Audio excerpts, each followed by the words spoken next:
మీ car కి best ceramic coating premier care Apexer car detailing studio for contact.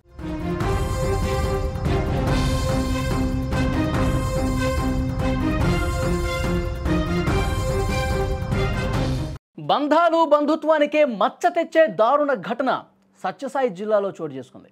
వైద్యానికి డబ్బులు ఇవ్వలేదు అన్న కోపంతో కక్షతో కన్నవాళ్లకు కడుపు కోత మిగిల్చాడు ఓ కిరాతకుడు. 4 ఏళ్ల మేనల్లుణ్ణి కిడ్నాప్ చేసి కిరాతకంగా చంపేశాడు. ఈ విషాదకర ఘటన ఎన్పీ కుంట మండలం గౌకనపేటలో జరిగింది. శ్రీ సత్యసాయి జిల్లా గౌకనపేటకు చెందిన గంగాధర్ కుమారుడు హర్షవర్ధన్ బుధవారం ఉదయం కనిపించకుండా పోయాడు, అదృశ్యమైపోయాడు. ఆందోళన చెందిన తల్లిదండ్రులు అదే రోజు ఈవినింగ్ పోలీసులు కంప్లైంట్ ఇచ్చారండి. కేసు నమోదు చేసుకున్న పోలీసులు దర్యాప్తు చేస్తే గురువారం రోజు ఉదయం గ్రామ శివారులో, గ్రామానికి సమీపంలో ఆ బాలుడి మృతదేహం కనిపించింది. బాలుణ్ణి మేనత్త భర్త అంటే మేనమామ ప్రసాద్ హత్య చేసినట్లుగా పోలీసుల ఇన్వెస్టిగేషన్లో బయటకు వచ్చింది.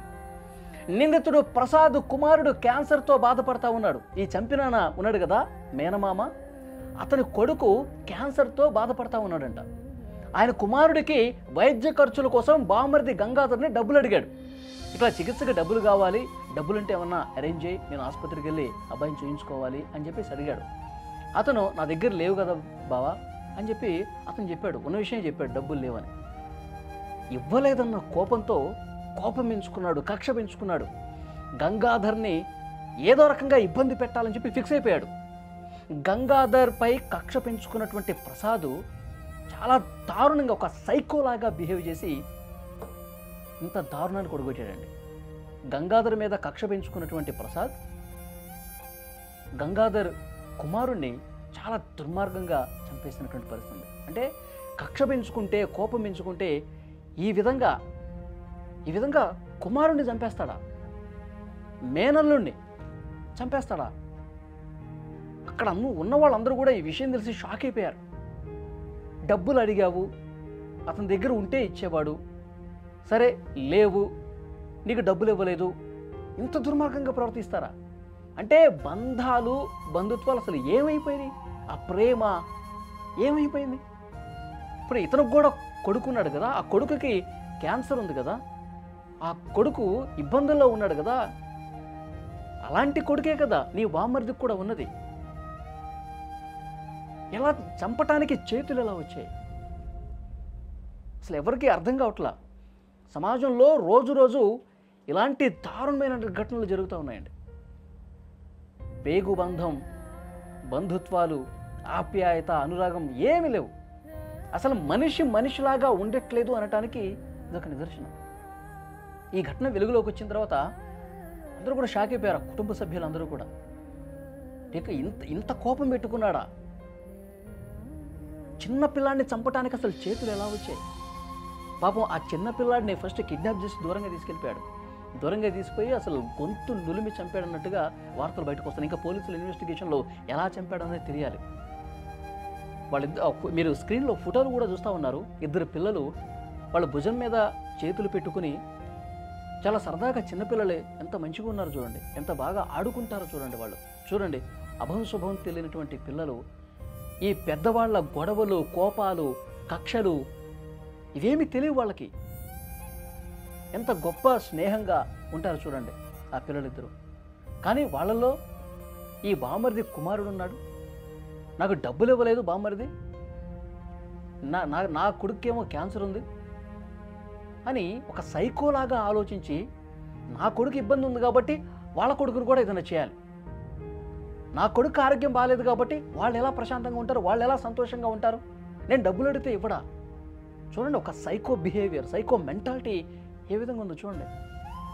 చాలా దుర్మార్గంగా కిడ్నాప్ చేసి తీసుకుపోయి 2-3 గంటలు కొంచెం దూరంగా పోయి ఎవరూ రావట్లేదని చూసుకుని ఊరి బయటకు తీసుకుపోయి దుర్మార్గంగా చంపేశాడు. పాపం ఆ చిట్టి ప్రాణం, చిట్టి గుండె ఎంత అల్లాడిపోయి ఉంటుంది చూడండి. ఇప్పుడు తీసుకుపోతున్నప్పుడు ఆ బాబుని తీసుకెళ్ళేటప్పుడు తెలుసు కదా, అరే మామ తీసుకుపోతా ఉన్నాడు, దేనికోసం తీసుకుపోతున్నాడు, ఏదో సరదాగా అట్లా ఆడుకోవడానికి తీసుకెళ్తూ ఉంటాడు, లేదంటే ఏదన్నా తినిపించడానికి తీసుకెళ్తాడు అనుకుంటాడు. కానీ ఆ బాబుకు తెలియదు చంపేస్తాడని. ఇంత దుర్మార్గమైనటువంటి సైకో మెంటాలిటీతో ఉన్నాడని ఆ బాబుకు తెలియదు కదా. చాలా సంతోషంగా వెళ్ళాడు, మామ పిలిచాడు కదా అని. కానీ అక్కడికి వెళ్ళిన తర్వాత చాలా దారుణంగా గొంతు నులిమి చంపేశాడు.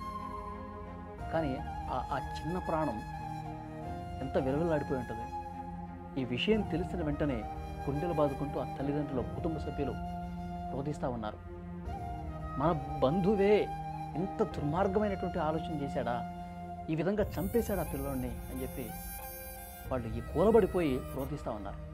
చాలా బాధాకరమైన విషయం. నిజంగా ఇలాంటి మనుషులను ఏం చేయాలి చెప్పండి? ఇలాంటి సైకో మెంటాలిటీ, ఒక క్రిమినల్ మెంటాలిటీ ఉన్నటువంటి ఇలాంటి వ్యక్తులు ఏం చేయాలి చెప్పండి? కేవలం డబ్బులు ఇవ్వలేదన్న కారణంతో ఈ విధంగా చిన్నపిల్లలను చంపేస్తారా? అసలు వీళ్ళ గురించి, వీళ్ళ మైండ్ సెట్ గురించి, వీళ్ళకి ఎలాంటి శిక్ష పడాలి? ఈ వీడియో చూస్తున్న ప్రతి ఒక్కరు కామెంట్ చేయండి. వాళ్ళు తండ్రి తల్లి ఇద్దరు చెప్తున్నది ప్రకారం, అదేవిధంగా అంగన్వాడీ స్కూల్లో వాళ్ళ అబ్బాయి ఎక్కడ అంగన్వాడీ స్కూల్ వెళ్తున్నారో అంగన్వాడీ స్కూల్లో ఎంక్వైరీ చేయడం అనేది జరిగింది. దాంట్లో ప్రసాద్ అనే వ్యక్తి గత 2 నెలలుగా కూడా అబ్బాయిని ఫాలో చేస్తున్నట్టు, అంటే కంటిన్యూస్గా వెళ్ళి కలవడము. అంటే దాంట్లో ఈ వ్యక్తి ఎవరు, ప్రసాద్ మన ఎవరిని సస్పెక్ట్ చేస్తున్నాం, వాళ్ళు మూర్తిపల్లి కదిరి టౌన్ చెందిన వ్యక్తి. వాళ్ళు రెగ్యులర్గా ఈ గరికిపల్లికి వెళ్ళడము, అక్కడే టైం స్పెండ్ చేయడం అనేది మనకు జరుగుతుంది. దీని వెనక ఏముందని కొన్ని ఎంక్వైరీ తండ్రిని అడుగుతున్నప్పుడు, గంగాధర్ని అడుగుతున్నప్పుడు, ఎవరు హర్షవర్ధన్ అబ్బాయి చిన్నపిల్లలు చనిపోయారో వాళ్ళు తండ్రిని అడుగుతున్నప్పుడు, ఎందుకు ఈ ప్రసాద్ లాగా తిరుగుతున్నట్టు అడుగుతున్నప్పుడు, ప్రసాద్ వాళ్ళు కొడుకుకు కూడా ఆ బ్లడ్ క్యాన్సర్ ఉన్నట్టు, దానికి గంగాధర్ దగ్గర ఫినాన్షియల్ సపోర్ట్ అడిగినట్టు, దానికి మనం ఉన్న వరకు సపోర్ట్ చేశాను, దాని తర్వాత చేయలేకపోయాము, అది కూడా కారణాలుగా ఉన్నట్టు మనకి వాళ్ళు గంగాధర్ ఇన్ఫర్మేషన్ ఇస్తున్నారు. సో ఈ కేసు, ఈ సస్పెక్ట్ ఎవరున్నారో వాళ్ళని కూడా మాక్సిమం ఈ రోజు లోపలికి మనం అదుపులో తీసుకుంటాము. ఇట్లా బడిలో నుంచి పిలిచికొచ్చి సేనగాడి పిలిచేవి 2-3 సార్లు తిప్పినాడంట. మళ్ళా పోతానమ్మ చెప్పేసి పోయినాడంట సార్. అంతవరకు తెలుసు సార్ ఆయన పోయినది. మళ్ళీ నేను ఫోన్ చేస్తే ఒకసారి పులుకుంట కాడ అంటాడు, ఒకసారి తలపల్లో అన్నాడు. నేను కదిరిలో నుంచి ఇడికి వచ్చాక ఆయన రాలేదు సార్, ఇక్కడే ఉన్నాడు. ఆయన ఎక్కడ ఉన్నాడు? ఈ ఏరియా పులకుంట కల్లే ఉన్నాడు సార్ ఆయన. నేను కదిరిలో ఫోన్ చేసింటే ఈ నుంచి ఆయనకు భయం ఉంటే రావాలి కదా సార్.